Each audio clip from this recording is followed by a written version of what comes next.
Do it live! Okay, so we are on air. It is live. Yeah. So I guess we'll start, and I can edit in whatever at whatever time. So, hey, welcome to another episode of the Accidental Survivors. This is Fraser. Oh, and Rob just joined the call. Good timing, Rob. His podcast sense went off. Did it? I just said, I just did the intro and said, this is Fraser, and then suddenly you popped up. Oh, this is Rob. There we go. And what? We said 8:30. Oh, I know. It was 8:30, so I started. We never start on time. Why would we bother doing it this time? Because it's the last one. We want to do this one right. Too late. But you've already heard one of our guests. So Chuck, say hi. Hi. You might know Chuck from some amazing podcasts as the Accidental Survivors. Huh? What's that? I don't even. Do you remember when your last episode was? No. Before there was hair. The late 70s, I want to say. And also joining us tonight is another frequent contributor, host, Kieran Robinson, out on the West Coast. Say hi, Kieran. Hello from California. Oh my gosh! Where you cannot get fries with poutine. Because America. If you looked hard enough, I bet you could. I think Trump is hoping to build a poutine wall. Oh, that'd be such a delicious wall. And you guys are going to pay for it, too, by the way. Yeah. If we get to eat it, I'm okay paying for it. That's all he needs to do. Yeah. But following in a tradition that is as old as this podcast, let's do our drink check. There we go. Awesome. Well, so I'm going to start on my. I've got all the little pictures lined up on Hangouts, and Charles, you're on the far left. So, what do you got tonight, Charles? I am drinking a vodka tonic. Okay, so what kind of vodka? Vodka Svedka, which is from Denmark. Danish vodka, very nice. It is really good, and it's not expensive because no one thinks vodka from Denmark, apparently. What's it called again? Svedka? Svedka. Svedka. Svedka vodka. Interesting. And that's your brand? Fancy. That is my brand. It's not fancy. Like it's about half the price of like something like Kettle One, which is not a good vodka. So there you go. Well, it's fancy for this podcast, let's say. Okay. Excellent. Kieran, what do you have, even though it's not even dinner time yet? I actually do have a beer in my hand. Awesome. A Czech Pilsner Urquell. Nice. Something of a classic for me. Awesome. Pilsner, you say? Yeah. Nice. We have a great Pilsner in Ontario called Steam Whistle. Comes out of Toronto. One of my favorites. Trana. It's like Tron, but with an A on the end. Trana. I thought we were talking about Tranya, that drink they had in Star Trek one time. Is that what we're talking about? Let's nerd it up. Fun fact, named after Trana. In the future. Yes. So, Rob, what are you drinking? Actually, just down the street from Steam Whistle Brewery is Mill Street Brewery, and I'm drinking a lager. They're organic. I don't know whether it actually is organic. No one does. It just says the finest organic ingredients, but organic has got a capital O and a trademark symbol, so I'm not really sure. No, weird. There's no trademark symbol, but it is got it does have a capital O. Rob, is the last letter in organic a K? That's a good giveaway. It's an X, actually. Oh, excellent. So it's way better. Yeah. Anyways, yeah, Mill Street Organic. One of my favorite summer lagers. I actually went to a craft beer festival here in my hometown last weekend on Father's Day. I mean, what a great day! What a perfect day! Awesome. Yeah. For a craft beer festival. So yeah, and you know what? There were 5 or 6 local craft breweries. They all had they all had a Pilsner on offer. They were all really, really nice. I mean, it is Kitchener. It would make sense they would have lots of Pilsner on offer. Mm-hmm. That's awesome. So I've got a Whitewater Brewing Company Class 5 IPA. Whitewater Brewing is in the Ottawa Valley here, so it's kind of local. And the Class 5 India Pale Ale is one that I've had a few times now, and I really enjoy it. Staying on my IPA kick. You know, I've decided that I find IPAs too bitter for my palate. Yeah, absolutely. For my immature palate. They are a touch of a commitment, aren't they? Yes. Absolutely. No, it's very true. And also, I mean, like, you can't really have it with a meal. At least I can't. Right. No. If I'm having food, like, actually, I do go for Pilsner because I do like Steam Whistle. And there's another craft beer place here, Lower Town Brewery, that we frequent when we go out, and they also have an excellent. They call it a lager, but it's actually a Pilsner. So yeah, if I'm having my meal, I like my Pilsner. But if I'm on a podcast, I like an IPA. IPA can't overwhelm the accidental survivors. No, but what's really sad is if I had planned this properly, I would have had Innocent Gun. The unofficial official beer of the accidental survivors. Does this mean we have to stop drinking Innocent Gun? Never. Never. They can't make me. Actually, not until they pry it out of your cold, dead hands. Actually, all they need to do is threaten to kill me, and then they can have it. You'll just be like, well, there's plenty of other beers, I guess. Exactly. I'm pretty sure I can buy another one. There you go. But Suki and I have discussed where we want to go on our first big trip with the girls and everything, and we decided it should be Scotland.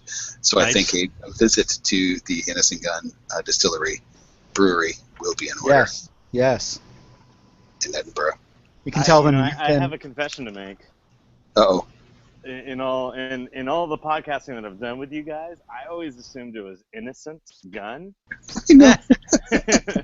Get out. Guys, I'm sorry. I'll leave. You're actually not the first. We had we had a listener that had mentioned that, and somehow it got into what an Innocent Gun was, and we ended up this whole setting, futuristic setting, what the innocent guns were. But anyways, that's pretty compelling. You're not alone. I've got it up on Sword's Edge, I think, somewhere. So I'll link to it in the documents. But yes, that's a common one. People think it's Innocent Gun. So I think if we have either a band or our own beer, it needs to be called the Innocent Guns. The Innocent Guns would be clearly our Neil Diamond cover band. Huh. Okay. I was originally going to say Guns N' Roses, but that's far too badass for anything we could accomplish. Exactly. So well, I don't know. I've seen some pictures of Axl Rose with a wig. I might be okay. Fair enough. He's hurting these days. Yes, he is. I don't think Axl's been too kind to Axl. No. There's nothing. Axl innocent. There's nothing innocent there. Yeah, Axl needs a restraining order from Axl. From Axl. From his impulses. Yeah. From Axl's id, exactly. My id can't get within 50 feet. So Victor Wyatt, a friend of the podcast, is throwing in our first question in our Q&A, and he asks, are you going to get Innocent Gun to fund the Scotland trip? Now, he says it as a joke, but granted, that might be a little bit more money than the ashtrays and bottle cap openers that they sent us. So I can hack. I did actually just open my Mill Street with my Innocent Gun bottle. And actually, it's a good segue that Victor popped in, because when I was thinking about the podcast, and it's not the end of the Accidental Survivors, but it's kind of like the official farewell episode. The one really cool thing about this podcast is without this, I don't think I would have ever gone to Gen Con. And if I hadn't gone to Gen Con, I wouldn't have made a lot of the friends that I made, that I kind of go to Gen Con for, which is like a social thing now. And Victor's one of them, and Kieran, the same. It was amazing when we actually finally met face to face and were able to have a game of old school hack, and JJ Lanza and Corey Reed, and the list is endless. John Martinez, like all these people that we met through the podcast are now like I consider friends, even though it's mostly over the internet. And the only time I've actually seen them in person is generally at Gen Con. But it's kind of crazy that happened. I find it kind of funny that Corey, who is a local, I mean, more local to me than someone else that I would meet at Gen Con. He's from Toronto. He and I didn't meet until we were at Gen Con. Yeah, exactly. And now I see him everywhere. He's following you now. Yeah, he's like hiding in my laundry room. He's in the trunk of the car when I go to work in the morning. You might want to talk to someone about that, Rob. I don't know. That's not. He says it's normal. Okay. Well, I mean, if you're into it, Corey's that's awesome. fine. Corey is super great. He's got some fantastic ideas. He's run. I know I've played games that he's run for me, and it's always a ton of fun. That was one of the best parts of getting to Breakout Con, which I did earlier this year, was I finally actually got a chance to do Dino Pirates of Ninja Island with Corey. Dino Pirates of Ninja Island. And he did actually an old school hack for Yes! Dino Pirates of Ninja Island. But he's had that setting going for a while, and he and I are all homies from a gaming message board that we used to hang out on together. And so he's an old friend, yeah. But I remember when he used to run his Barsoom campaign. Oh yes, and there's actually he actually novelized it. Yeah, and I don't know if that's still available or not, but I think there's the story hours on the enworld.org forums. They might be archived there. Very cool. We'd have to ask him specifically. In fact, he should be on this podcast right now. Why isn't he? Somebody should tweet it to him. Get in here. I'm going to pick up my Corey hotline. Well, just check the laundry room. Yeah, check the laundry room. Fair point. Corey, get over here. You old bastard. But yeah, I mean, like, and another thing that's interesting of that is Nefertiti Overdrive kind of actually grew out of that, because Nefertiti Overdrive was originally an idea, and I wasn't going to pursue it, but then I wanted to run a game for the people that had been in the Sword Noir game in 2011. So in 2013, I prepped Nefertiti Overdrive with rules and everything to run for those guys. We had such a good time, I ended up following through and turning it into a game. So again, like all that, just because we wanted to hang out and chat and talk about games. Yeah, it was interesting. You know, when we first started it, when you first contacted Chris and I and said, "Hey, do you guys want to do this?" I remember thinking, "Yeah, it'd be fun, but really, how much life does it have in it?" And here we are.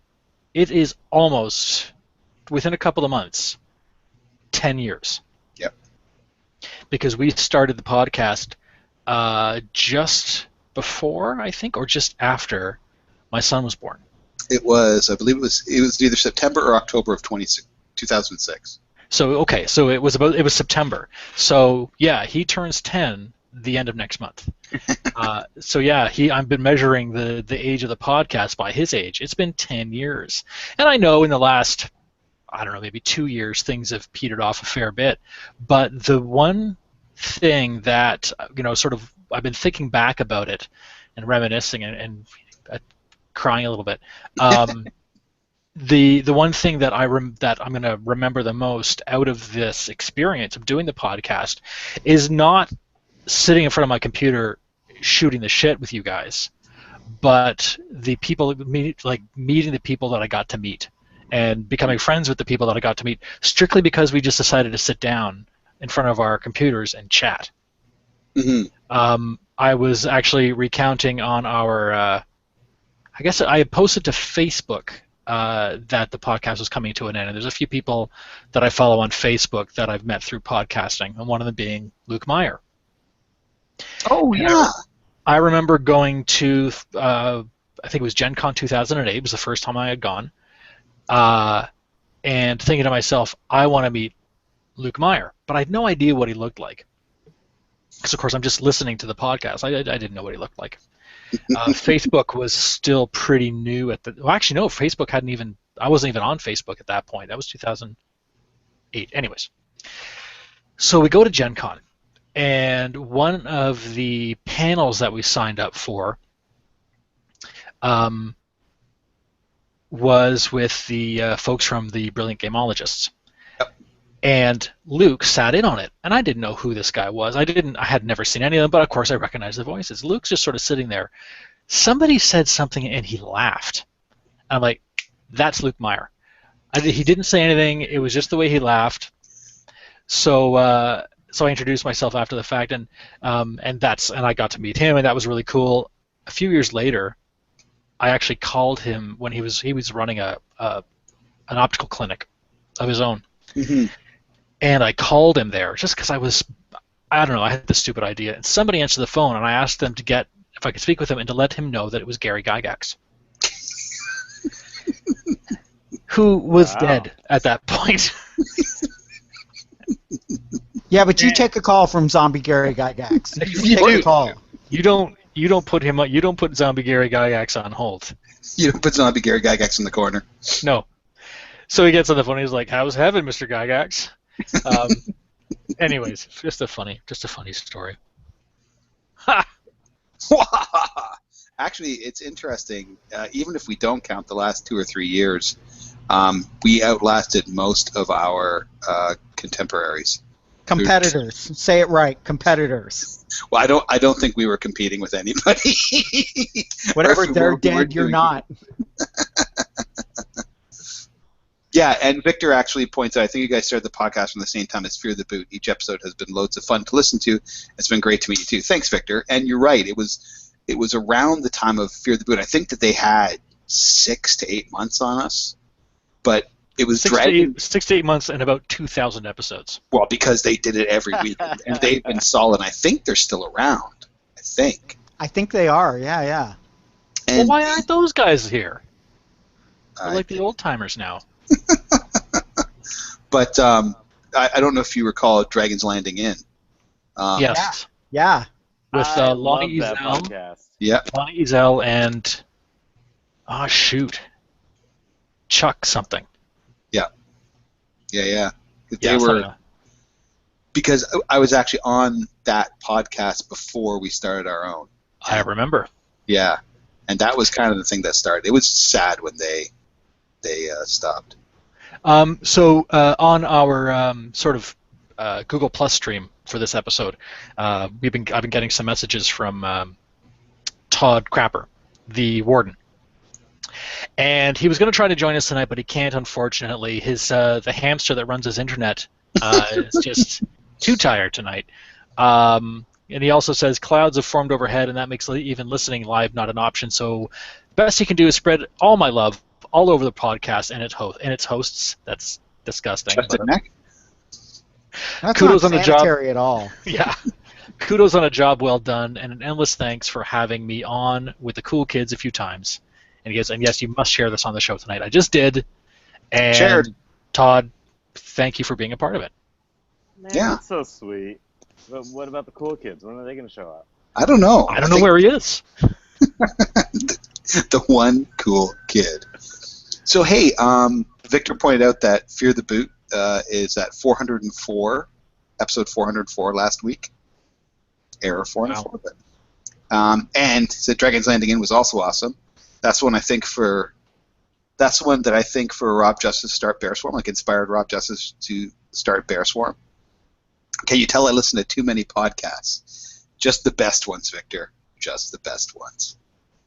But sorry, go ahead. I was just going to say, back in the day, that was Dragon's Landing, and I didn't listen to a whole lot of Fear the Boot. But remember, what was that one that was they had sort of named it after Vampire the Yes. podcast. Oh, shoot. The gaming podcast, or the podcasting or something. Oh, I can't even remember anymore. Yeah. Victor, It was a play on Vampire the Masquerade. Victor, what was it called? come on, get in there. And the host's name, if you could, please. Yes, all of them. But yeah. He's our fact checker. He's our intern. But I listened to that one. I listened to I listened to Bear Swarm a bit. I'm Gamer not the podcasting. Gamer the podcasting. That's right. Yeah. I mean, I'm not really listening to game podcasts anymore, really. I listen to podcasts, but mostly historical or current affairs or documentary and stuff. So I wonder if that might have something to do with the lessening motivation to continue our own. It's interesting, because my interest in gaming hasn't dropped off. But yeah, the doing the podcast and sitting down and talking is not in the forefront of my mind. And it was for a number of years. Mm-hmm. But like I said earlier, the last 2 years, I guess, I'm always kind of waiting for someone else to say, "Hey, let's do an episode." I'm like, "Yeah, okay, sure, yeah, I'll do an episode." Yeah. But there was a time when we were doing do you remember when I used to put together the silly little PSAs and stuff like that? Yes. Yes. With the stupid voices and everything. I love doing that stuff, but I just decided that I just stopped having the time, maybe, or having the interest, the drive.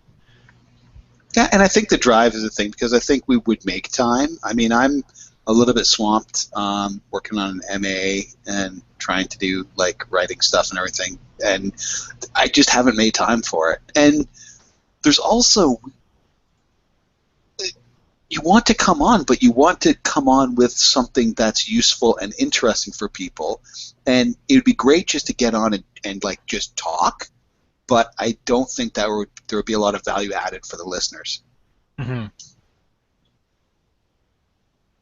But yeah, a lot of the times we would just sit down and just say, let's just get together and do something. And I think to a certain degree, it's okay just firing up a podcast and listening to the three dudes just talk about stupid stuff. But when you're doing that every episode, and I think that's what we were kind of leaning towards. I think every once in a while we'd say, well, let's talk about whatever this movie is at the time, or the book that we've read. But at the beginning we always had, okay, this episode we are going to talk about this, and this is the title, or this is the theme we're going to talk about. We're going to talk about this, and eventually it just got to a point, and I think it was in a certain way kind of a natural evolution as we were moving towards either having less time or less I don't want to say interest, because we were always interested in doing it. I'm still interested in doing it. I just don't have the time to put into any sort of research for a topic. Mm-hmm. Well, and for a lot of the early ones, we didn't really have to do research. I think that's it. We kind of went through all the things that we really wanted to talk about. Yeah. And I think at some point we just sort of, we talked about it. I don't know. I don't think we talked about it sort of on the air, quote unquote, maybe through emails or whatnot. And we made the decision, you know what? Let's just loosen off the format a little bit. Yeah. And just talk about whatever's we're doing these days. Because also your interests, my interests, and Chris's interests all started to. I mean, we always had common things that we like to do, but really, Chris was getting far more into board games than either you or I. Mm-hmm. And I was still interested. I like board games a little bit, not like he does. Video gaming, I think, I was starting to get more into that, and a little less tabletop. Yep. And you were busy. Sorry, what's that? I was just going to throw out a query based on what you've been saying. I was kind of curious what people's favorite topics that were covered on the podcast have been. Do you mean ours, or do you mean our listeners? Ours, specifically. So, for instance, I don't even think I was on this podcast, but you guys did a podcast all about Conan. That was one of the most interesting, discussions and explorations of the character, and sort of the ramifications of the gaming, because it doesn't quite sort of fit into the milieu. It was a really good episode, and I remember thinking, listening to it, this is, I think, one of the best ones that I've heard. It's really hard for me to sort of think back over the last while and try to and try to put my finger on what my favorite episode would have been. I can think of memorable ones, these memorable moments, things that were said, jokes that were made, laughs that were gotten. I remember one episode we were talking about and I'm not going to repeat it. If you want to find it, people, listeners, feel free to go back through the archives. But I'm not repeating it. We were talking about the source of water for Coors Light. Wow. And I forget who was on the podcast with us. I think Chuck was on. I think it was Chuck, talking about how the source of water for Coors Light was a little creek, and it was small and brown and sad. And I made a crack, and I'm not going to make it again because it just won't have the same impact. But so yeah, as far as like a single episode, I don't know. I don't know whether I can pick one out of my hat. The James Bond one, maybe. I think the James Bond was really interesting. Was our very That first was one. really good. But again, like for the same reason that Kieran pointed out about the Conan one, I did kind of like the James Bond one, talking about how you'd break it down and put it like make it into a group kind of thing. Like I thought that was fun to talk about. The when we spontaneously created an adventure, I think that was pretty cool. I think that was fun. Yeah. Recently, I think our Mad Max Fury Road episode was one of my favorites, just because number one, I love the movie, and so getting a chance to talk to you guys for an hour about it and Mad Max was like amazing. Like that was fantastic. The one that has the most downloads, there's a few. The one where we created an adventure on the spur of the moment, that's Yes. your download. Yeah. One. I do remember that. And then our 3 superhero ones. And I can't remember exactly which each episode was, but we were talking about like creating settings, and then like. Well, we talked about the differences between the sort of the four color and the shades of gray, and the ways of running different styles of superhero, and then sort of likening it back to, well, if you shades of gray, run it like the Watchmen or something like that. Mm-hmm. 50 Shades of Grey? Oh dear, that's a whole other comic book. Totally different episode. Maybe that's what we need to do. But no, that trilogy also was downloaded a lot, which a little bit kind of surprised me a little bit, but I guess not. I mean, there might kind of, because there's not a huge number of superhero podcast discussions like for gaming. Yeah. There's a lot of fantasy and there's a lot of science fiction, but I mean, again, we chose the modern setting specifically because number one, that's what Swords of Publishing was publishing at that time, but then number two, it was a niche that nobody had filled at that point. So our most downloaded episode, and this probably has a little bit to do with the fact that it was one of the earlier episodes. It goes back to the beginning of 2007. Was the episode about illegal aliens? Was our illegal aliens episode, and I don't remember a single detail about that episode. But what's also interesting is there were newer podcasts that have almost as many, or actually no, about half as many, but still top downloads for us. System versus Setting, which was a collateral that you did, Fraser, Writing an Adventure, and we did a video game takeover where we just talked about nothing but video games that night. And those, a four color to ash and gray, that was the superhero setting episode. Those are all in our top 10. Victor's asking, are we still seeing plenty of people downloading past episodes? Yeah, actually. In June of this year, there were, and I'm wondering if this is just because of us saying we're ending, our very first episode was downloaded 12 times in June of 2016. Are you using the Libsyn download rankings thing? Yeah. Because that one is a little bit wonky. You're wonky, Fraser. I know there was one day where it logged like, I don't know, 500 unique downloads. It was, and there's no way that just on one day we had 500 downloads. You So never know. Well, I am just looking at it because in May there were 2 downloads of that episode, and then in June there were 12. yeah, So there's a reason for that. Maybe it's simply because of the the announcement that we're shutting things down. I don't know. that's funny. Hmm. So, anyways, to answer your question, Victor, yes, there are still downloads of past episodes, whether they're legitimate downloads or something else. Yeah. But yes, we're seeing numbers less than 10 for some of the older episodes, even this month, and that's assuming that the statistics that I have access to are correct The and not wonky. Libsyn indicates that on June 11th we had 267 downloads. That seems a little bit odd. Of what? Just everything? Like Yeah, in just total? in total. But like every other day. Okay, well.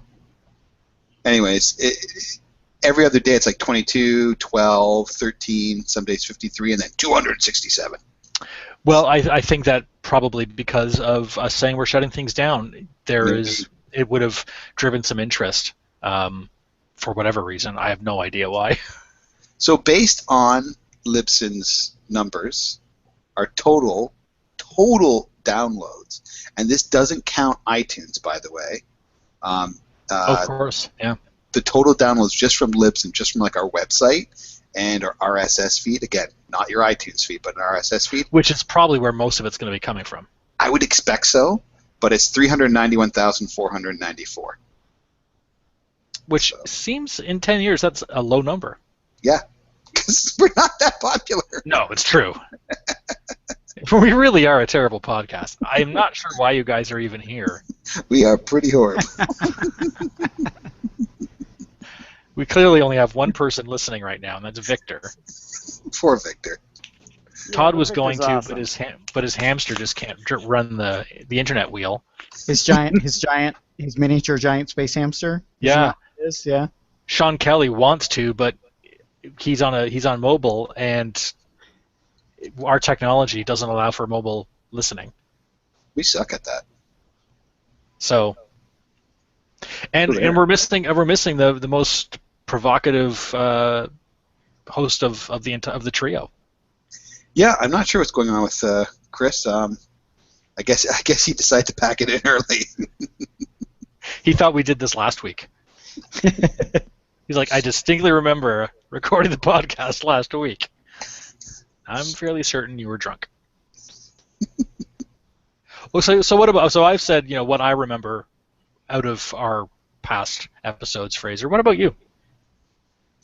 Again, like it's not so much the episodes that I remember, but the us going to Gen Con, and you know what? Okay. That first trip, that drive down to Indianapolis, Yep. was which we recorded. Hilarious. Which we recorded, and it was ridiculous, but it was hilarious. It was. It was a super fun trip. But you know what was crazy about 2008 and Gen Con is being recognized. It was like 2 people, I think, in total. But somebody's like, hey, you're with the Accidental Survivors. Just like, yes. Yeah. Actually, one of the people who came up to me and did that was Corey Reed. Oh. He's like, hey, you're from the Accidental Survivors. I'm like, yeah. And he introduced himself by his Twitter handle. Arsum Core. And I'm like, what? That's the strangest name I've ever heard. I'm like, oh. At first I was like, yeah, it's great to meet you. I was so thrown off. But Karen, I bet you get that all the time, being a big award winner. Any award-winning game designer. Nobody recognizes me. I don't know. I did wear the old school hack T-shirt. Occasionally that gets like a call out, but I don't know. Corey recognizes me too. That's always nice. I recognize Corey. Well, he's very tall. Yeah, he is. Stands out in a crowd. And if the light hits his head a certain way, you got to be careful. Let me just say you better be wearing sunglasses. Our second trip down to Gen Con, which would have been 2010. 11, I think. 11. We were driving through Indianapolis. We kind of got turned around on the way into the city. And we're driving through downtown Indianapolis, and we ended up driving past. Oh, what was that bar that we did the listener meet and greet, Fraser? Oh crap! I want to say Blockhouse, but it's not Blockhouse. No, it was like a double barrel name. Yeah. Anyways, we're driving past that pub, and there's Corey Reed sitting on the patio with somebody, some loser, having beers, and I thought, well, that's it. Gen Con started because there's Corey, and it was interesting. It was really a stressful drive. Like once we got into the city and kind of got turned around because the GPS wasn't working very well, and it was sort of stressful, and we were trying to find our way around, and traffic was bad, and then suddenly we're in the core, and I'm starting to recognize things. And I'm like, okay, I know where we are. And then I saw Corey. I'm like, okay, now it started. It's on. It's on. Yeah. So, do you guys still go to Gen Con? Last time I went was I went in 2000. Were you there 2013? Yeah, 2013. So that was the last time that we went together, and then I ended up Yes. going in 2015. Yeah, I think 2013 was my last year too. And you know, I really don't have a drive to go back. There's a lot of really good cons in my area now, and another one just started up, Breakout, which you mentioned, Fraser, and that sort of gives me my itch, or my scratch, I guess. It scratches the itch for cons. It gives me an itch. Use your words. So I got this itch. So yeah, I'm not sure that I'll make the trip down to Gen Con. Now I also said that in 2008. You said that the first time. Yeah. I'm like, oh, we'll go this time, and we will go. And then before we even left, we're like, let's start planning the next time. Let's go. Well, I'll make it easier. I'll make it easy for you because I go You're to gonna Gen pay my Con way? every year now. So Okay. no, I'm just saying now you'll never want to go for That's a sure. good point. Yeah. Just on the off chance that I see you across the dealer room. Yes, because I am working there. Yeah. So one of our listeners, who was a listener back in the day, and then he kind of fell out of listening because we're terrible, and then he kind of got back into it again. Found something better to do. Yeah, like laundry. Yes. Why do I keep bringing laundry up? Anyways, his name's Lachlan. He was saying that he's been going through our archive. Started from the beginning again. Has been working through because I guess he just likes to torture himself like that. He really hates himself. And he says he's in the era where some of the episodes only have one person. I'm assuming that's the collateral stuff. Yeah. Which isn't. It's sort of like it was a bonus episode, I guess, if you want to call it bonus. Bonus. How are we defining bonus? Yeah. Extra? How about extra? Okay, there you go. There you It's neutral. Yeah. Well, Chuck, you were on the podcast pretty regularly for a little while. What do you remember, if anything, from back in the day? Because you were like the fourth host. Yeah, I guess that's true. Yeah. I was the guy that you invited over who wouldn't leave the party. Yeah. You guys were like, how did we wind up with him? The two things I remember, coming across the podcast, listening to it before I was on, because of course I was Googling myself, as you do, and you guys were talking about like Blood and Fists or Blood and Guts, and I was like, holy cow, it's not a fantasy podcast. When did this happen? That's right. One of the things we haven't talked about, and old people who have listened from way back will know this, but we started as a really niche podcast. Super niche. Yeah, and I think that was even part of the conversation when it started.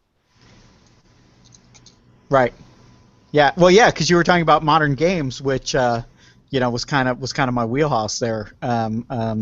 I guess still is. Like I really still have never done a lot of fantasy.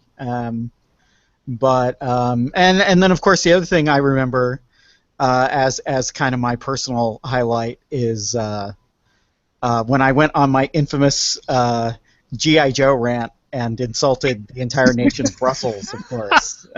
Which stuck with us for years, man. Yep. Fuck Brussels. There we go. Probably a fine place. G.I. Joe should never be from there. I'm just going to say that. I continue to hold that opinion. And apropos of nothing, do you remember insulting the pagans?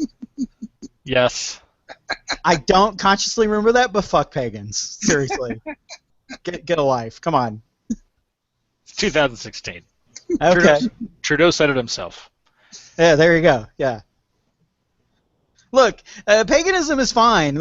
I worship the great tree every year around Christmas, as you do. Yeah, I might be willing to back off the pagan thing, but fuck Brussels, seriously. But there are some things you won't back off of, and that is Brussels. Right. The idea that Brussels would have a military unit called G.I. Joe, it's like, who thought of this? Well, didn't actually. I mean, it didn't turn out to be that. No, but they were thinking about it because they were like, man, America's really unpopular. They must have heard you. Yes, it was my the podcast. It was my clarion call that turned the tide. Yes. Well, Chuck says no, guys. Chuck says no. This guy's a maniac, and there's probably more like him over there. Do we really want to? No, we don't. It was probably Brussels. Brussels like, look, we have no time for those. Ain't nobody got time for that. Ain't nobody got time for that. Yeah. So, Chris, what do you remember most? Oh, never mind. Chris, do you remember joining us? No, you don't. That made me a little sad. I'm sure you'll have a story. Yeah, there'll be a reason. Oh, was that tonight? That'll be the reason. Actually, I was talking to him earlier today, and I said, "Hey, I'll talk to you later tonight." Okay. and then you got off the phone or whatever, and he's like, "Why did he say that?" I don't know. Is he coming over? Oh well, time to take a nap. Better clean up. I have all this laundry to do. Yeah. Corey, get out of the way. I got laundry to do. Chris, what are you doing in Rob's laundry room? No, that's nuts. It's funny. I'm actually going back. I'm at the Libsyn page, just going through the old episodes like month by month, and we actually have never been really good about keeping a schedule. No, I mean maybe we have been horrible. Maybe like for the first 2 episodes. Yeah, that's about it. But then it kind of fell off after that. Whoa, you guys did 2 episodes consecutively? When did? Wow. I actually don't think we did. The very first one. The very first one like, was no, that didn't happen. Wednesday. There it is, September 20th, 2006. September 20th, and then the second one. The next one. Actually, no. I guess that's not a podcast episode. That's just an announcement. October 4th. 2008. The third one is October 31st. Yeah, we sucked. Well, and even no, there was October 20th, and then October 31st. Mm-hmm. Oh, yeah, October 20th. Yeah, and you even posted an apology on October 20th. Said, "Yes, we are late. Sorry." I stopped doing that. Now, Fraser, had you been on the podcast? I mean, had I been on the podcast before you wrote the Blood and Guts book that you guys did? So I realize I'm asking you to think about ancient history here. No, because it would have. So we had worked together on because I did the Inner Majesty service. Yeah. And so we had worked together on that. So I knew you from that, and so I was aware of the Blood End series of books. But yeah, that was before the first podcast. Yeah, because so you did it right. Publish first, podcast later. That's how it should be. And that's also why we chose the modern genre, because that's what we were publishing. But the interesting thing is that Inner Majesty service that I did for RPG Objects was actually the reason why I created SEP, because we were going to do, Dean Martin and I, who was the co-founder of Swords Edge Publishing, we're going to do a free product to support In Her Majesty's service. And the whole idea was because Dean wanted to get some experience in the RPG industry. He was an artist. Mm-hmm. So we flew this by, I can't remember who it was that used to run RPG Objects. Chris Davis. Chris Davis, thank you. Yeah. Flew it by that, and he said he liked the idea, but he wanted to see Dean's work, and he wasn't sure if they would do it, et cetera, et cetera. And Dean and I were like, okay, this is a free product. You know what? Fine, we'll do it ourselves. So we did it ourselves, and that was Raid on Ashkasham, which was the first product that was ever published by Swords Edge Publishing. Hooray! Yeah. Excellent. Also a proper way to go about things. Look around. No publishing experience. Just say, I can do this. That's what I did. It worked out fine for me. It worked out fine for me. I mean, the funny thing is, Raid on Ashkasham is a very, I'm going to say it. It's fucking amateur night. Like it's, and then you didn't do the maps on Raid on Ashkasham. Oh, no, was it not? Kalashar Device. Oh yes, that's right. Yeah, yeah, those ones were much better. Well, they were because, okay, so Kalashar Devices was when Rob got into Swords Edge Publishing, and he did the cover, which to this day is one of my favorite covers ever. I think that totally nailed what I wanted, and I was totally blown away by that. You did a great job on the maps as well, and then it was the original Covert Forces, which was again really good, and then the layout for the Kalashar Device was when we actually started looking like a professional publication. Right. And then after that, it was Covert Forces Redux, and I think Covert Forces Redux was the book where I was actually really proud of this. I'm like, wow, like you made my stuff look like something that was amazing. I would show this to another person voluntarily. Exactly. And now, I mean, like with Nefertiti Overdrive and with Centurion, like I'm super proud of those books. Like I would put them up against anything. Well, I have. I've sent them off to be judged by the world in the Ennies and other things. The world doesn't necessarily agree with me, but I still think that they're super awesome. It doesn't really matter. No, it doesn't. Fuck the world, honestly. Fuck Brussels especially. Right, yes. Right. I always wrote for an audience of one. Like, people always, I was doing weird, like, D20 Supers products and D20 Modern support, and, a lot of people would be like, well, couldn't you sell more if you did, like, a D&D thing? And I would be like, well, probably, but why? It's not what I want to do. You know what? I did a number of covers. I really liked the cover for Covert Forces Redux. I agree. With the chopper. Yep. And the combined security reconnaissance one, the silhouette of the soldier. Yeah. But I gotta say, I think I blew it out of the park with Nefertiti Overdrive. I agree. I was really happy how that came together. But anyways, we're not here to talk about how awesome I am.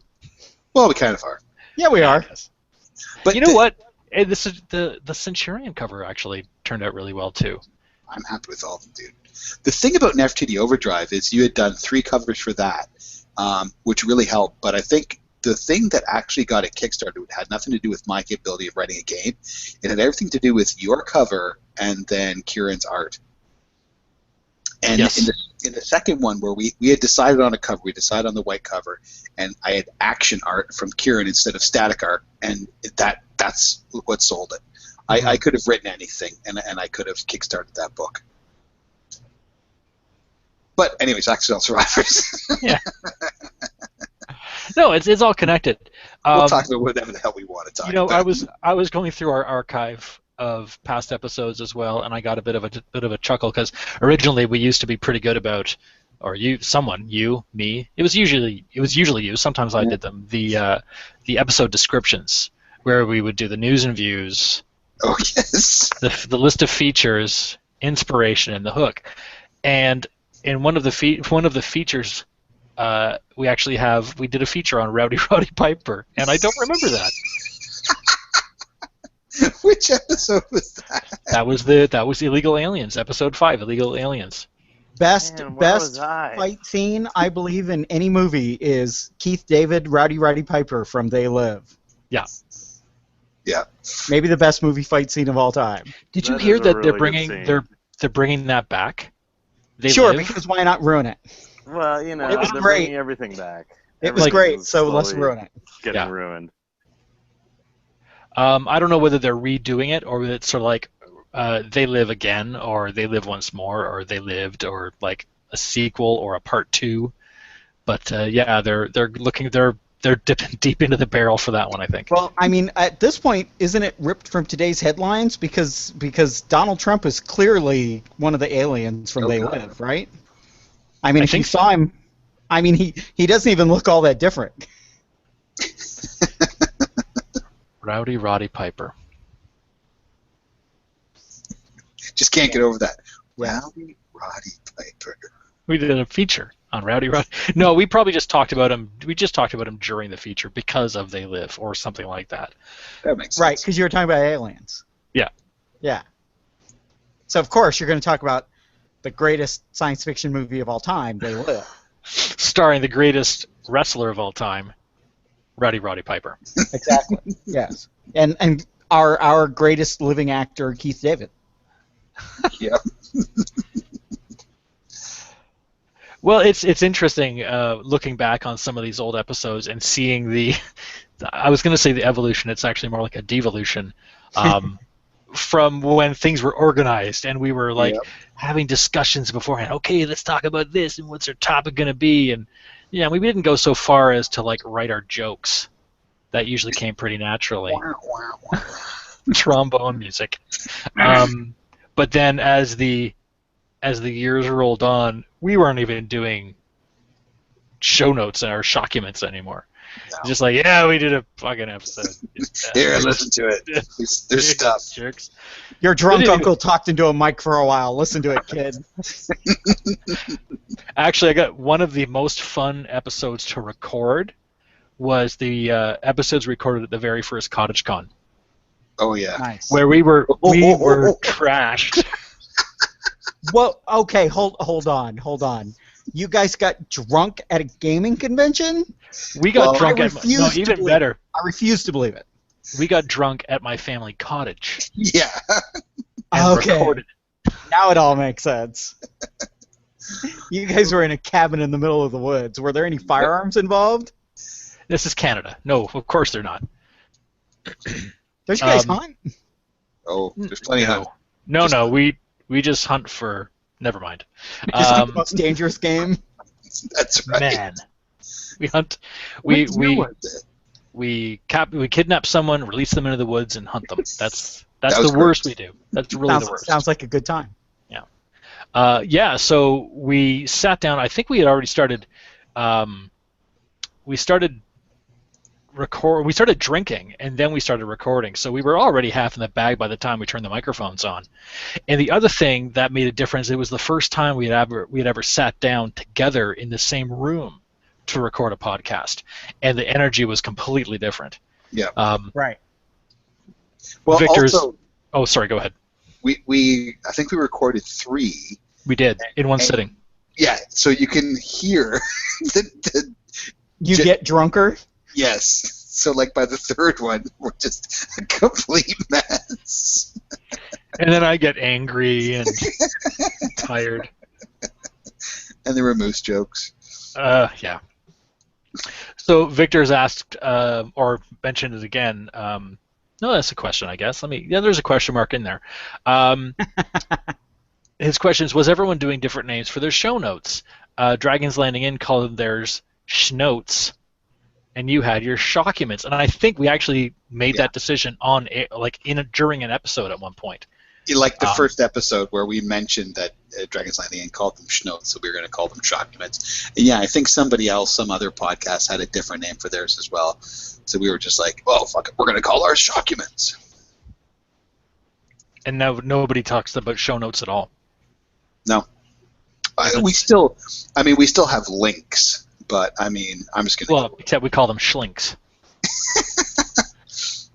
Like, I mean, our, like, episode 111, whatever, we've got a few links. Actually, our drink check is longer than our actual things of which we speak. So, And in some episodes, talking about what we're drinking takes more time than the actual the meat of the podcast. it's true.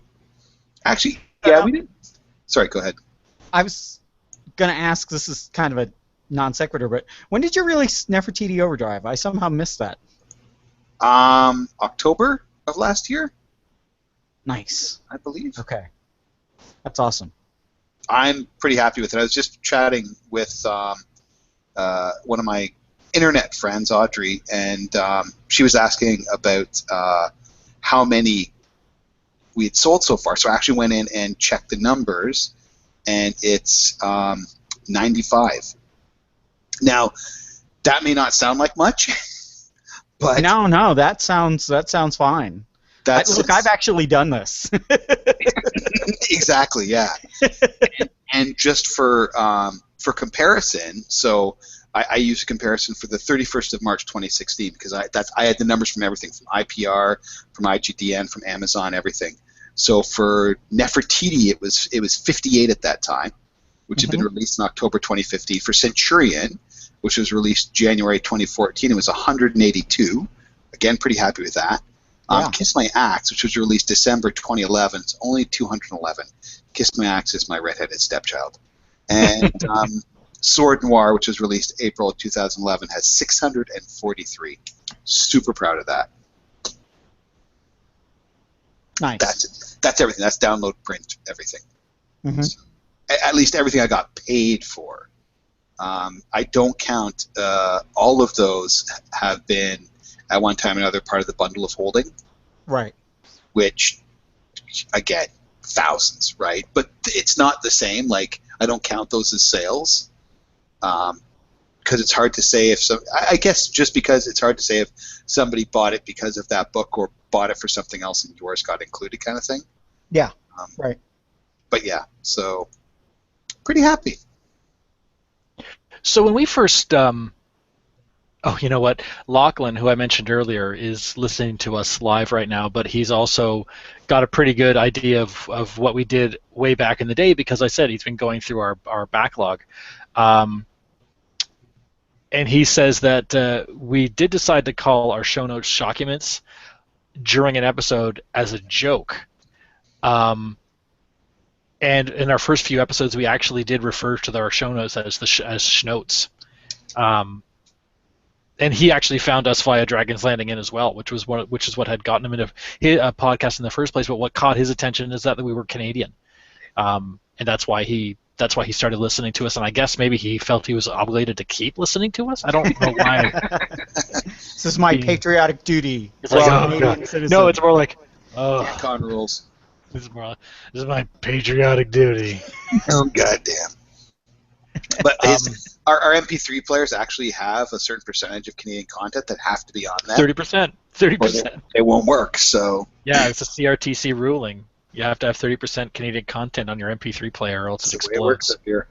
See, what I like about what you're saying is that I'm not sure you're kidding. Yeah, I'm not sure either. Because I know It's a you half have truth. your wacky language rules. Yeah. It's a half truth. I mean, yes, there is a ruling that in a broadcast day, I guess they measure that from midnight to 11:59 p.m. I don't know. Okay. Canadian broadcasters, be it radio or television, have to broadcast 30% Canadian content. So you show Continuum 3 times from like 12 to 3 a.m. and you're done, right? Entirely possible. Continuum or old episodes of the Beachcombers. Star maybe, Lost. yeah, a Littlest Hobo. Throw that in there. Anne of Green Gables. Anne of Green Gables. As long as it's a Canadian production of Anne of Green Yeah. Gables. Are there any other kind? Japanese. Huh. And Japanese. I'm not Yes. thinking about that either. I don't understand. You don't want to. So, what was everyone playing 10 years ago? role-play wise. I'm getting some. I'm getting some static off someone. It was Kieran. Sorry, guys. Yeah, I'm suffering here in my connection a little bit. I occasionally seem to be dropping out. Oh no. Okay. Don't do that. But what were you playing? If just in case we lose you, Kieran, Okay. what were you playing 10 years ago? In 2006. Let's see here. When did 4th edition come out?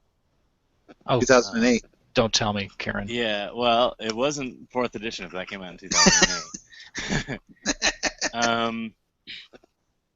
I don't know. I think I was playing. I was probably all over the place, and I was probably getting pretty excited about D20 Modern and Dark Matter. Yep. For sure. What about yourself, Chuck? Oh, 2006. I had to be playing D20 Modern, and then probably Marvel Phase Rip, which is a game that comes and goes from my life like an old friend. Like a bad smell? No, like a delicious smell. Oh, that's true. I'm just going to interrupt you really quickly. I've mentioned Lachlan a couple of times. I'm going to mention him again. He is asking us if we would please say hi to his girlfriend, Mara, who is very graciously letting him listen to us yammer on while they make dinner, despite never having heard our podcast before. So Mara has never heard us, and she's probably sitting there going, what's interesting about this? We're listening to this because... Hi, Mara. Mara, it's because we're Canadian, and you know the rules. You, of all people, should know the rules. Being Canadian, your boyfriend 30%. has to listen to 30% Canadian content of podcasts every day, or he gets sent to the Yukon. Well, as the resident Californian, I'm actually going to drop out pretty briefly here, just because I got some stuff with my kids. And I'm gonna try Yeah, to no, get that's back on in fine. just a little bit. Kieran, thank you so much for taking the time to chat with us, Oh, and absolutely. thanks for being part of the gang. Yeah, Absolutely. really appreciate. Well, we will game again soon. Kieran, it was certainly nice to hope meet so. you. You know what, Kieran? Here, five awesome points for you. Oh, well, thank you. Wow, excellent. All right, guys. Take care, buddy. Hopefully back in a bit. We'll see. Bye, Cheers. Kieran. And pew, shut him down. Number 3. Yeah, sorry, Chuck. You were saying D20 Modern, Dark Matter. No, Kieran was saying Dark Matter, but Oh, I you said do Dark Matter. like Dark Matter actually, but probably Marvel Phase Rip, because like I said, I'm almost always playing Marvel Phase Rip. Because it's the game called Face Rip. It's okay. It was called the Marvel Superheroes RPG. Oh, was the one I made by- remember. Yeah. It was the one made by TSR, but because there have been so many games called the Marvel Superheroes RPG, people call it Phase Rip. The ability scores in the game are fighting, agility, strength, endurance, reason, intuition, psyche. So Phase Rip. I remember it. I remember it well, but still, Yeah. I love the fact that it's Face Rip. Phase Rip, love yes. It's the best, in my opinion, it's the best Marvel RPG. Jeff Grubb, gaming design god. I turn around and I see it sitting on my shelf right behind me, right next to Mutants and Masterminds, still 2 versions of Silver Age Sentinels. So I've got the advanced Marvel Superheroes box set and the Mutant update sitting here staring at me in the face. Awesome. Oh, So- and there's, so you're yeah, cool. I've got, and there's the other, that's the Mutants and Masterminds Heroes Handbook. Nice. Yeah. 2006. What's I playing? I was playing D20 Modern a little bit, but not a lot because the people that I was playing with here and at home were still pretty much D&D. So we were actually, I think, probably playing Pathfinder. Probably Pathfinder, maybe still 3.5. Not in 2006, Yeah, right? I'm not sure Pathfinder was a thing in 2006. Okay, then I'm completely misremembering. So it would have been 3rd edition. 3.5? Yeah. 3.5, yeah. It would have been 3.5. and think that there was some superhero role playing in there, but I don't think it was Marvel. Maybe Silver Age Sentinels. That makes sense. That's a good Yeah. game. That sounds like a game people would play. The D20. The D20 version. Okay. You know what? I have to interrupt again, and I'm gonna keep doing this as we get messages coming in. I just got a Google Chat message from Stitch. Oh, hey, Stitch. And he says, "Farewell. I love you guys." And you know what, dude? Stitch. You have been by far one of the greatest listeners we've had because you've treated us really, really well. So, thanks Absolutely. for sticking through. One of my favorite memories is getting hammered with Stitch and Soul. That was, you can't say that about a lot of people. That was fabulous. It was amazing. Is that what one does in Soul? Drink mercilessly? Is that what you do? In a craft beer bar, no less. Oh. It was amazing in Itaewon. But a good night, and again, he made the effort to come out and meet us at Gen Con in 2011, which was amazing. That was the first time we were actually able to meet face to face. Nice. Again, and this is the thing. These are what my memories of the podcast are about. It's about the people that we met, and we did have some great episodes, and I think we talked about some really good things, and it changed. The discussion helped form and change how I think about gaming, and my own design evolved along with this podcast. So I mean that was really important, but it really all boils down to the people, because if Rob, Chris, and I, and you, Chuck, and all the other people that have been involved in this, if we hadn't got together infrequently to record these things, I don't think the world would be any the less for the lack of that podcast. But not knowing the people I know now, I think I would be much less. So that's really what this podcast means to me, and Stitch is an excellent example of that. Mm-hmm. Absolutely. Mara got back to us, and from what Lachlan tells her, the Yukon is a punishment not just because it's cold and remote, but because it's really close to Alaska. That's a good point. Because even Americans, we're not sure what having Alaska be in the United States really means, or like what we're supposed to do with it, or. You do get the fishery trade. Fishing trade is big up there. I guess you get. Oh yeah, I'm not saying it doesn't bring anything to the table, but I'm just saying. Alaskan king crab fishery. Yeah, Alaska as a. Can't you see Russia from there? So. That's cool. Sarah Palin can, but she has supervision, so I don't know. She is a Silver Age Sentinel. Yes. I'm going to be right back because you opening that made me want a beer. So I will return in like 10 seconds. So apparently, and again, like I said, I'm going to keep. If you want me to mention your name on the podcast, just send me a message right now because I'm just fucking saying everybody's names. Lachlan again is getting back to us to say that the people who remember D20 Modern are us, and the people I gamed and the guy he gamed with in high school.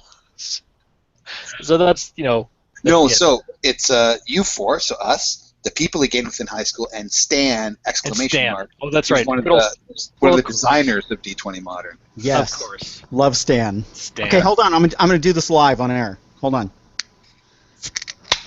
Nice. That sounded good. Don't stick your microphone in the beer because then it'll short out and it'll just be Fraser and I. Stitch is listening to us on the way to the airport to pick up his wife. Why are you texting me on your way to the airport to pick up your wife?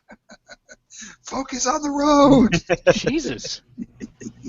If you have an accident and we lose you, that breaks us down to just one listener. So again, going through the episodes, episode 93, we were talking about. We talked a lot about different Kickstarters and stuff. Yes. We actually decided for a while maybe we should just be the Kickstarter podcast. Exactly, because that's what we were for a while. And this one was talking about Extreme Earth. So we were talking about Black Ops Soups, but in the drink check, Joe, who is the the author, the person with the Kickstarters, we have Joe is tripping balls on NyQuil. So Extreme Earth, that's a good, awesome pull. I'm not sure if you guys are aware. John Gibbons, the artist on that, was the artist on my zombie game AZ that I released last year, and Joe, the author, is going to do a module for AZ. So. Oh, sweet! Well, that's interesting. The connections. Yeah. Again, if it wasn't for the accidental surprise, what? Who are we again? Who's it? What's it? Where's that? John Gibbons is also like the artist on several of my Vigilance Press Supers games. He's amazing. That's great. Yeah, I was of the opinion the first time I saw him that I needed to hire him because comics will eventually take him away from us. And I still believe it. It hasn't happened yet, but for which I am selfishly glad. Like, I got distracted. I was madly trying to find a beer mug emoji to send to Stitch, and I finally did. So I'm back. Yay! Well, you know what's interesting? We're down to one viewer. Kieran took all the viewers with him. Like, Kieran's gone. I don't know what we're waiting for. Well, we have 2 on YouTube, so. That's exciting. Yeah, so that's a total of 3, plus ourselves. That's We 6. must now pander shamelessly to YouTube over all other forums because they're 200% of our viewers. So how about that PewDiePie? Woo. Now we're losing viewers. They're all going to we're down to 1 now. Damn it. Yeah. They're like, They're like, oh shit, yeah, I'm missing Yeah. PewDiePie. Click. Yeah.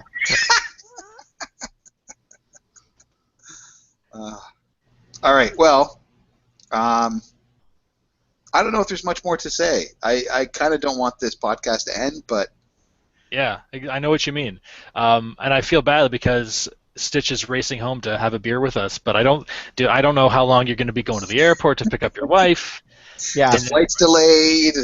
We might just turn off the microphones and go do something else, but just leave the broadcast going. So we can the hum of the dead mics will keep him company. I'll put my microphone next to my computer so they at least have the fan of my power supply running to help him go to sleep. It's like the only fan we have. Just turn the It's mic the one on. fan. It's Yeah. the one fan. The one Leave on my the mic power on supply. and just put Krull on the nearest TV. That'll be enough. Perfect. Okay. Krull's Yep. audio will be more entertaining than us, probably. I actually kind of like Crow. Yeah. Krull is watchable. Definitely. I don't know. I know it was on Netflix for a while. I don't know whether it's still available on Netflix. Unfortunately not. Or I'd be watching it right now. And not doing this. Screw you guys. I'm watching Krull. I'm actually going to go check out Netflix right now. That's what Chris is doing. Chris is watching Krull. Krull that someone recorded with their phone on YouTube rather than be here. Still more entertaining. Still better than. Oh man, Russian Conan. Russian Conan? Oh, well, oh my gosh, what was that? What was that? Hawk something Russian or I can't remember. tie Not up your Hawk. hair. Yeah. Oh damn it! What was that movie? What? Now we can't stop the podcast until I find out what it is. There's that awesome Italian sword and sorcery movie, Cave Dwellers, starring Miles O'Keefe. Wolfhound. Wolfhound, that's it. Wolfhound. Okay. I just went to Google and I searched Russian Conan movie. And Wolfhound was the first ping. Yes. Wow. Yeah. So apparently it's the Russian Conan movie. Yeah, Chris watched about 5 minutes of that movie and said, "Oh, that looks pretty good," and then told the rest of us, "This movie is really good." So we sat down and watched it. It was not really good. Shocking. The saddest part of that is we actually recorded like a discussion while the movie was running, Yes. and then we lost the recording. Yeah. It was here at my house. My wife is sitting next to me, and there is a scene at the beginning where there's a town that's attacked, and this pregnant woman gets shot in the abdomen with a bunch of arrows, and she's just like, I'm out. Yeah, that's horrifying. It was like 5 minutes into the movie. She's like, I can't watch this. And I'm, no. And I said, no, sit, wait.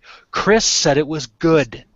It's gonna get better. Yeah. Chris said, and then 2 hours later, we're still, no, he said it was good.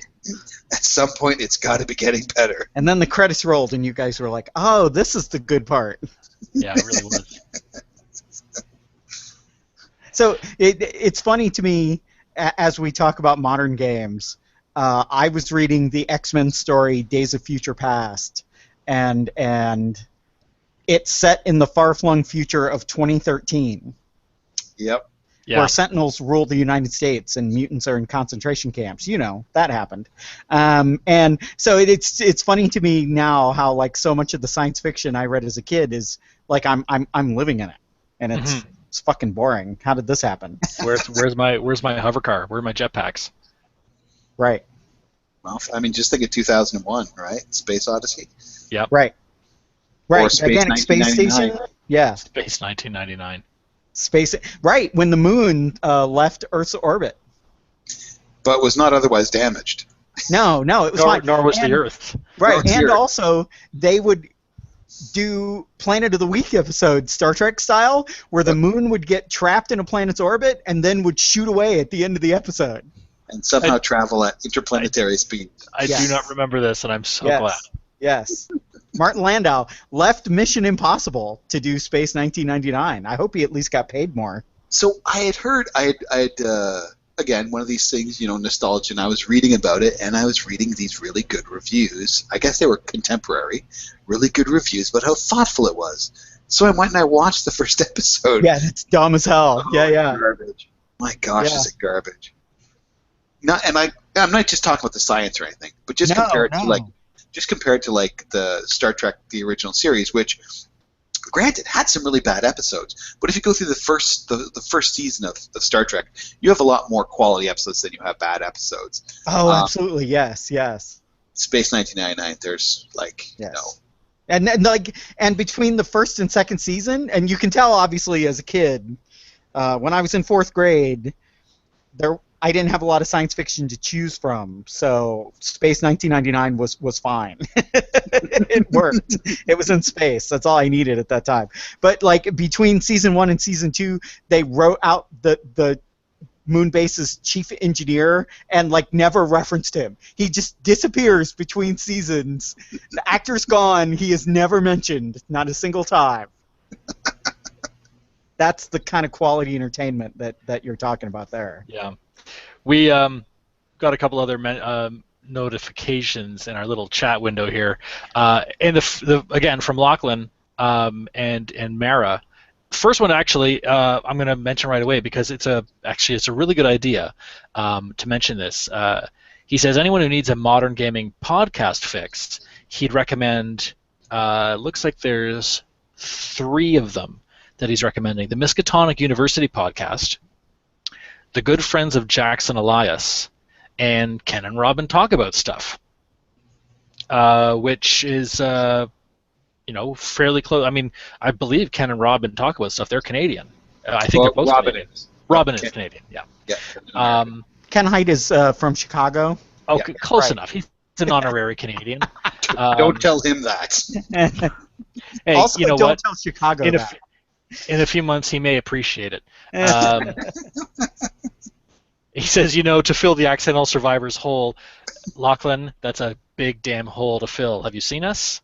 It's big and it's loose. And Mara's saying, this is to do with our conversation about Space 1999. She says, how about when the moon was in this? This is right from Hare, I think. How about when the moon was in the 7th house and Jupiter aligned with Mars? I'd love her peace, the planets, and love to steer the stars, but I'd settle for a friggin' jetpack. You know what? I actually got a response on Twitter from Justin Trudeau before he was Prime Minister. When he had made some post about something, and I said, "That's really great, Justin. Where's our friggin' jetpacks?" And he did answer me. Misdirected Mark is another good podcast, and they're from Buffalo, so also almost Canadian. Okay, Buffalo, I'm willing to concede almost Canadian. Cheektowaga. Doug Flutie played football for Buffalo and the Toronto Argonauts. So the Flutie connection, I think, means that we actually ceded our rights to Buffalo without realizing it, right? By letting him play quarterback there. Yeah. Sure. Yeah. We'll take what we can get. Yeah. We are Canada. Stitch says that he'll be home in less than 10 minutes. So if we can hold out. Okay. I have this beer here. I'll be right back. Oh, the real reason, now the truth comes out, the real reason Fraser wanted to stop recording is because his beer was empty. Oh, yeah. Well, yeah, it's just, take a little break. So, and what I'm drinking is actually a beer here from Plant City, Florida. I did not you were in Florida. I thought you were further north than that. When I was on the podcast, I was in Massachusetts, but I have since moved. So where's Plant City? Oh, you're around Lakeland. I am, yeah. Lakeland's about probably 15, 30 minutes away, I want to say. Yeah. Kind of between Lakeland and Tampa. Right. Strawberry capital of the world. A couple of times over the last few years, we've had the opportunity to spend some time in Florida with our kids. Uh-huh. My wife's cousin has a house in Haines City. Oh, yeah. So we fly into Orlando and drive down to Haines City, and we drove right through Plant City on a trip down to Tampa. Well, the next time you do, ping me. We can have a beer. Sure, absolutely. We ended up in this really cool little spot south of Tampa called Pass-A-Grille, I think. Okay. It's this. That rings a bell. It's this quiet little. I don't even know where exactly it is. It's this quiet little sort of cottagey beach area out on a spit of land south of Tampa. Great spot. But yeah, I remember driving through Plant City because what I find really interesting about the States is that there's so many places called something city. Yeah. When they're not really a city at all. Right. It's a dip in the road. But there's another city, Haines City, Polk City, Plant City. They had aspirations once upon a time. I suppose that's what it is. Yeah. There was a big rich magnate named H.B. Plant. Oh, okay. And they actually named Plant City after him in the hope that he would be honored enough by that he would run a railroad through Plant City. And did he? He did not. The railroad eventually showed up, but just having a random town name themselves after him was not enough, as it turns out. Right. Sadly. No, I'm still in the same old place I was when we were recording last time. I have not moved. Yeah, I have moved, and I'm working for Mayfair Games, the board game publisher now. I don't know. Fantastic! Yes, I know Mayfair Games very well. Right. Yeah, I do. So I do marketing. That's what took you down to Plant City. Yes, I had moved back down to Tampa, which is actually where I was born. Okay. But this job is why I then moved to Plant City. Yeah. Very cool. Yeah. Very cool. Oh, it's awesome. Games. Yeah. Which is of course why I go to Gen Con every year now, because I have no choice. They're like, Gen Con is an all hands on deck show, so if you want to work for us, you're going to Gen Con, right? I'm like, yes. Darn. Wah, wah, wah, wah. That's too bad. Well, I know, right? Nothing. In recognition for our West Coast friends, I have a Granville Island Brewing Two Tides India Session Ale. Excellent. Why is that in recognition of our West Coast friends? Where's that from? Vancouver. Oh, okay. Granville Island Brewery is it's been around for a while, like as a craft brew place. Okay, yes, I missed the Granville Island part when you were saying that. You said it so quickly. So Stitch, when you get in, let us know, because the only reason I opened this beer was that I'd be having one while you were at home having a beer. He just sent me another message opening my last Faceless Man homebrew that I brewed while listening to your podcast, talking about Kiss My Axe and Fraser trying to recruit a room for me at Gen Con. And he spelled your name wrong, Fraser. That's okay, everyone does. So this beer is for you, Stitch, and actually for me. Fraser, your name is FREAUXZIER, right? Yeah, it's the Celtic spelling. So actually, I really think I nailed that. that's a common mistake. It's the Q instead of the X. Damn it. So the X is the Northern Scottish spelling, and I have the Southern Scottish spelling, which uses the Q. So. But Okay. you were close. Are you sure we can't blame the Quebecois for this? Is that I'm pretty sure we can blame the Quebecois for everything. Okay, good. Let's blame Brussels for this. I think that's probably the safer way to go. I'm pretty sure it was some pagans in Brussels that did this. The Quebecois are closer to you than Brussels? Is that, Yes, is that they a could get factor in in their your decision? car and they could drive to Fraser's house within minutes. They literally could. Like I'm They're like on- right across the river. So don't get them angry, please. Please don't get them Okay. angry. Yeah. I've heard they're touchy. I don't touch them. I've been Okay, told good. not to. Okay. Never know where they've been.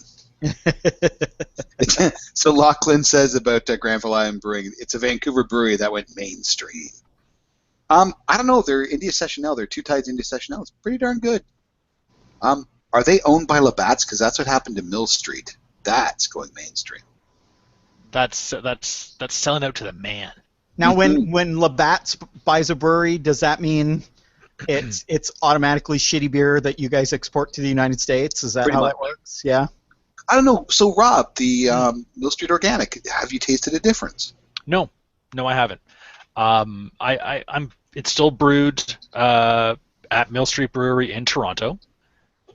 I haven't noticed a difference. It's still the same beer that I enjoyed when I first found out about it a few years back. So Sleeman's, which is also close to where I used to live, where Rob lives now in Kitchener, Sleeman's is in Guelph, and Sleeman's for a while was one of my favorite breweries. It was a larger operation, but it was private. I wouldn't quite call it craft. Those of you know Canadian beer, it's craft beer on the same level that Moosehead is craft beer, so not really. But it had a really good lager called Silver Creek, which was its premium lager. Silver Creek used to be my beer of choice. Then they got bought out by Sapporo. And I am not kidding you. Like There was a change. there was a definite change, and like I do not drink Sleeman's anymore. Oh, So, wow. That sucks. I'm concerned that might happen to Mill Street as well, but so far so good. Lachlan says that Firefox died on him. It was like listening to old episodes when the stream would die mid-episode and Fraser would have to go solo. That was the thing. The technology, like we tried so many ways of recording the podcast. Oh yeah, that's another really good topic to chat about. But I mean, like, so when we started, I actually had two computers running whenever we were recording. Holy cow. One computer was the one that started the call and recorded Skype, and the other computer was the one that I used to speak. Because if I was on the same computer, it wouldn't actually record me. You didn't have enough RAM? Is that what? No, No, just it was the software. Okay. because Skype was at that time Skype wasn't built for it, right? Like you had to figure out ways around it. There was nothing that was built for recording podcasts. That's crazy. Now, things changed. There were a bunch of different software that we went through, and then in the end, there was software that had been built specifically for recording podcasts on Skype that wasn't that expensive. So we had bought that, we had used that. But Skype, I don't know. It was always flaky. We were always having problems with it, like constantly. So when Google Hangout on air, that didn't happen originally. But we were using it and we were recording it, and now basically Google Hangout on air is good because it goes straight to YouTube. Now YouTube is a jerk because it doesn't want you to download off it, but there are ways to do that. Shh, quiet. Also, I think everyone has. Well, okay, I don't want to say everyone, but most people I think have enough bandwidth to just stream something off YouTube too. Yeah, that's true. Yeah. But I mean, I'm actually one of those people that doesn't. So. Right. Well, streaming is not ideal, right? Because you're then committed to listening to the entire podcast at once, in a way, right? But also, so Stitch and also another friend of the podcast, Walter Robillard, both of them were listening to this while they were deployed. Right. Okay. Yeah. And actually, I'm not sure if it was Stitch or Walt. I had to burn a bunch of episodes onto a DVD and mail it to them because they just didn't have the bandwidth to download episodes and stuff. Right. Yeah. The bandwidth that you have over there is committed to really important things. Just real stuff. Yeah. Like, what? Like the podcast? I don't understand. The podcast isn't. No, I think they're trying to, like, people that are looking to try and find them and kill them. More at that line. Yeah. Yeah. So Victor's saying he remembers all those complaints about Skype when everyone went robotic, kind of like Chris still does. Wait, Which may be why Chris isn't with us. Is Chris an android? He might be. It's possible. Is he? I'm actually, yeah. Does he occasionally ask you guys, do you know Sarah Connor? I'm actually thinking of taking my Voight Conf machine over there. Right. And running a few tests. There's a turtle that's on its back, but you're not helping it. Just don't ask him about his mother. Yeah. You could help it, but you're not helping it, Chris. Why is that? Yeah. Oh God, I love that movie. It's kind of a perfect movie, and they're doing a sequel to it. So Speaking of bringing back They Live, they're doing a sequel to Blade Runner too. Which is fucking, well, we can swear on this podcast, it's fucking ridiculous. yeah. This is really interesting. So I'm getting messages over Google from Stitch as he's listening to us right now, and his response about the burning of the DVDs. He says probably both of us. He says the biggest thing I remember about being deployed and listening to your show was how the non-gamers and guys who had no idea what the podcast was about suddenly gained an interest because of the way you presented the material, and also included talking about popular culture, which we had no link to while deployed. Yeah. So they were so starved for popular culture that We They sounded listened to good. the Accidental Survivors. acceptable substitute. Yeah. It's They were ridiculous. like, wait, they mentioned a recent movie. Oh my God, this is thrilling. Yeah, we have to fight to listen to what everyone but Fraser was saying due to noise. We still have to fight to make ourselves heard over Fraser, though. When you talk like that, Rob, this is why. That's because the language verbal age. What? You sound like the third episode of our Cottage Con. And I've only had the one organic. Lachlan also points out that Granville Island is still independent, as far as I know, but they are the big commercial monster of the Vancouver beer scene. I've had several people talk about how it used to be a lot better than it is now. Like Sleeman's. Well, yeah, I don't really have enough knowledge of Granville Island to know before and after, but again, what I'm drinking right now is this Two Tides India Session Ale, and it is definitely hitting the spot. And there's Red Rider. I'm pretty sure that's also Vancouver. That does the Tom Cochran's band. that too. Yeah. They do an IPA and an ISA, which is right now probably my favorite. Both of those. They make probably the best IPA and the best ISA available, in my opinion. Nice. An ISA, is that a stout? Red Racer IPA. Oh, okay. And Red Racer ISA. So the India Pale Ale, and then the ISA is the India Session Ale, which is the lower alcohol content. Oh man. So again, I'm going to reiterate this from Stitch. He wrote this to me. Take cover, incoming rocket attack, rocket attack, rocket attack. Hey, Master Sergeant Martinez, how do you simulate that in a freaking game? Dude, you just roll some dice. Not quite as exciting, but My favorite comment that I ever got, I think, on any book that I wrote, a guy said, I had a TOW missile in the original Blood and Guts, and he said, it annoys me that you didn't say whether or not it was a TOW or a TOW 2, because I can't tell if the damage is right, if I don't know which class it is. And I was just like, man, that's hardcore. Yeah, that's a deep level of nerdery. Like, I just read it, And then I just filed it away. Like I had no response to that guy. I didn't even know what to say. That's actually why I prefer simple games right now. Like one of my, what when we were writing, we were doing D20 Modern, a lot of weapons and everything, and you're trying to get details and specificity on the weapons because this is better than that. And Right. I like simple games now because you don't need to worry about that, right? Right. Yeah. Like I ran a special operations campaign not recently, a couple of years back, testing a different system, and it was a lot of fun. And it didn't matter. Like people had written down what their kit was and what their weapons were and stuff like that, but it didn't matter what it was. It could be an AK-47 or like it could be an M16 or it could be an FNFAL, and it didn't matter. It's all the same. But it was, to me, it was just as much fun without the headache. Sure, yeah, you don't need it. I always, as you know, went a little toward the gun porn side of things. Just because to me, I think that's fun for certain players. And if it's not fun, then you look at the stats and you're like, okay, that's good enough. Yeah, and one of my best friends from Halifax, Brad Clark, who was in the forces, he's definitely a gun porn guy.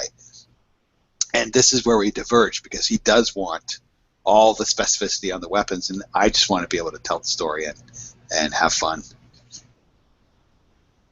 Right, yeah. I know when I was working on Modern 20, I really leaned into I wanted the guns to really work like guns, and I spent a lot of time talking to funny enough, Walt Robillard, who I knew a thing or two about guns firsthand, and another military guy that was a fan of my work named Rich Spainauer. And Rich, yeah. And they both helped me immensely because I'm I like the idea of guns more than the reality of guns. I'll just say that. Oh, absolutely. I'll shoot at a range occasionally, but Yep. I do not own a gun and really have very little interest in owning one.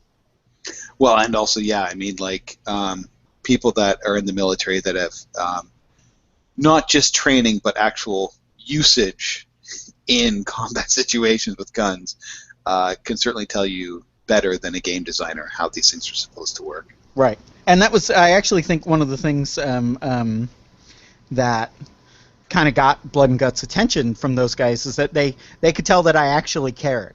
That I wasn't just like, 2d6, that's fine. Bo does 1d8, 9mm does 2d6, it's fine. To this day, the thing that drives me nuts about Fallout, Fallout 3 and 4, as much as I love those games, is the insane damage and everything for the guns. Because to me, it doesn't make any sense at all. Just like the 44 pistol at one point is like the most powerful weapon you can have. Right. Meanwhile, you've got like a hunting rifle. Yes. At 7.62 or whatever. And you're just like, kill me. Yeah. Even worse. Oh yeah. Like the 308 hunting rifle in the game. Yeah. The 44 pistol is better. Yeah. See, that's American mythology. I think it worked there. Like you and I had this conversation because in my games, the 44 Magnum revolver is always ridiculously powerful, and it's Dirty Harry. That's what it is. That's the answer to the question. Exactly. Well, Dirty Harry said it was the most powerful handgun ever made. So, are you gonna fucking argue with Dirty Harry? I'm not gonna argue with Dirty Harry. It depends. I wouldn't even argue with Clint Eastwood. It depends if Dirty Harry is talking to an empty chair. Hey, you notice no one argued back. No one interrupted him. The chair didn't. No one went, let's get Grandpa off the stage. They were just like, it's Clint, let him talk till he's done. Because he might have a Smith & Wesson. Right. Exactly. Well, gentlemen. Yep. Absolutely. It's that time. I think it is. It's got to happen. We stayed around, Stitch, so that we could have our beer with you. And we're glad we could. But and again, this isn't the end. It's the end of us feeling guilty for not putting something in the feed. So now you'll feel fine when you don't podcast. I didn't feel guilty. I kind of did. I always felt bad. But to be honest, there was a point where I said to the guys, I'm going to try to keep it on a regular schedule. If that schedule is once a month, once every 3 weeks, whatever, but we've got to keep it on the schedule. And if we don't, then I think we really need to pack it in, and we didn't. So yeah. And it's only fair, I think, to us and the listeners and everybody, because I know everyone's like sitting around their RSS feeds and sitting around their iTunes waiting. It's like Christmas morning. Can't go downstairs yet.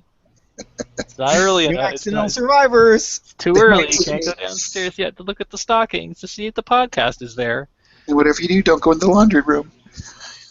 Corey Reed might jump out at you. And say, record the podcast! Where's the damn podcast? Where's my podcast? But it's been a good 10 years. It's been a fabulous 10 years. It was a lot of fun, and we met some great people, and it offered us some experiences and some freebies that we otherwise wouldn't have gotten. It was a good time. To be honest, I mean, it did literally change my life, which is quite a thing to say. What can you say that about, right? Well, my wife and children, but you know. Sure, bring up something important. Awesome. All right. Well, thanks, Rob. Thanks, Chuck. Thank you, everyone listening. Victor, Lachlan, Mara, Stitch. Thank you, Fraser, Kieran, for getting it started and for poking us with the cattle prod every once in a while to sit down and get an episode recorded. And Fraser, I'd like to thank you for inviting me on so many years ago and for inviting me on for this. Thanks for taking the time to join us. And Kieran, you're gone, but I hope you hear this. Thank you for coming and joining us one last time. But hopefully, again, maybe not the last time, but official. Yeah. And thanks for everyone that's been listening and sending in messages, and everyone that does listen and will listen in the future. And the people who don't listen but don't send in messages. Yeah, I could keep going because we've talked to some really cool people, and there's even a William Paul who was a big listener. Big Willie Paul, we called him. Not really. At least we're calling him that tonight. That guy from South America, I can't remember his name. Can't remember his name, but anyways, good times. Good times. Good times. All right. So, good night from Fraser. Good night and goodbye from Rob. Good night from Chuck. Yeah. So, this is it. I'm gonna hit stop broadcast. It's gonna happen. I sent an email to Chris Groff saying, "Where the hell were you?" Good night to Chris. Good night from Chris, wherever he is, drunk in his backyard, with his head in the toilet and his pants around his ankles. Wait, he has a toilet in his backyard? It's a perfect way to end the podcast. Good night, everyone.